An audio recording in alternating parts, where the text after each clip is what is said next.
Good day. This 294th day, meaningful moments, 365 days. Alone. Alone. That's a singular word that strikes up a lot of different feelings for individuals. Sometimes that feeling is one that is fearful of what that experience is like, or maybe what that experience has been like. Being alone and feeling alone are two different things. Sometimes it brings up a feeling of pity for someone who might be alone, or what one would perceive as alone. And certainly there's a lot of causes out there to help people who are alone. And this morning I posted a post that had the words inscribed, "You are not alone." Well, for some people that will strike up a religious connotation, and for other people it'll bring up the idea of perhaps what does that actually mean? What is it when we're alone or not alone? And there's all these activities of the mind, rationale, irrational, all kinds of different thoughts about, the way people would believe or perceive what alone is. But I just want to share a little bit about my experience with alone. And I'm sure all of us can identify with someone who considers themselves to be more of a loner. Whether it's you yourself, or someone who kind of exists that way and is in the world living that experience. And in a lot of cases you can see where there has been more of an isolation that's almost like a suffering or a punishment, or an isolation that is victimized. There's a lot of layers to all of that, but alone is a very powerful word. And part of my journey more recently has been about exploring what it means to be alone. Part of my journey was feeling like an outsider or being a loner. And part of my journey was fearing that I would be alone, inevitably leading to those places of being alone, physically, emotionally, mentally, in different ways.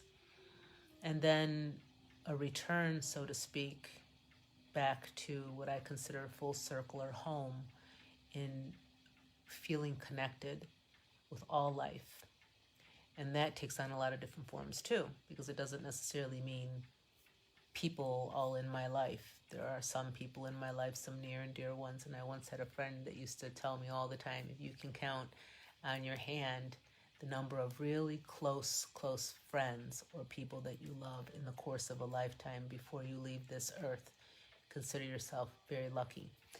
And in many ways, I can see the absolute profound wisdom in that gift that one of my mentors imparted upon me many decades ago.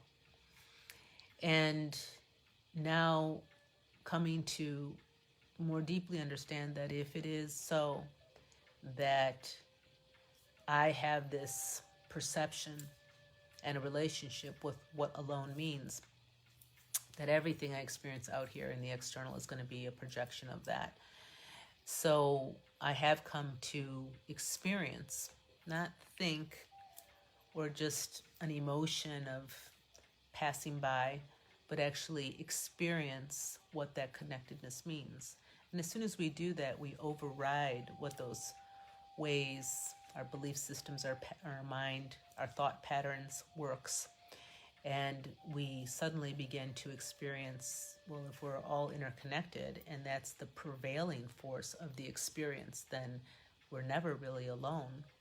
And anytime that inkling of being alone comes on, we understand that it must be something triggered in our mind, or something triggered in our, cellular memory, emotionally or mentally, that elicits that feeling.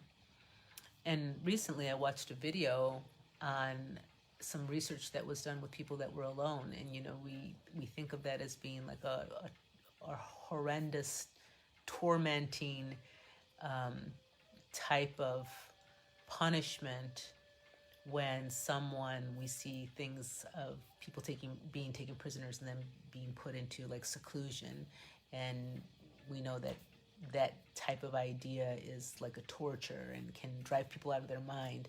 But we also know that that's how fragmented our mind is, that we can't even stand or be able to think of being alone. And yet there are other cultures and people and paths that people take of being alone, and that's not the experience at all. So I used to think to myself, well, yeah, I know that there's hermits and monks and other people that have gone out to live on their own and been with nature and things like that. So you're still kind of, connected with other life and everything like that. But recently I saw something as far as research that was done on a woman that was somewhere in Tibet, secluded with nothing outside, no connection to the outside, literally like in a room that was dark most of the time. But her rich inner life was so connected with spirit that she wasn't at all, quote unquote, crazy. And she was definitely completely sane and sound and exuded peace all in her field, like anyone who came into her presence. So energetically speaking, she was already in this Buddha-like space. And I do know that this idea that how we transition ourselves and transform ourselves emits a certain frequency and energy out into our field, and that people experience it around us, similarly to the great masters that have lived, like a Buddha or a Christ, and enlightened beings that walk upon the earth in this way. So something to ponder today that I had the joy of experiencing today on a deeper level as I did a journey and went back to a time when I experienced that feeling of being alone, and thinking to myself that at some point we all come to a knowing within ourselves that all suffering must end, that we're not alone, that we're all connected, and that we live in a benevolent universe that is always conspiring to be with us.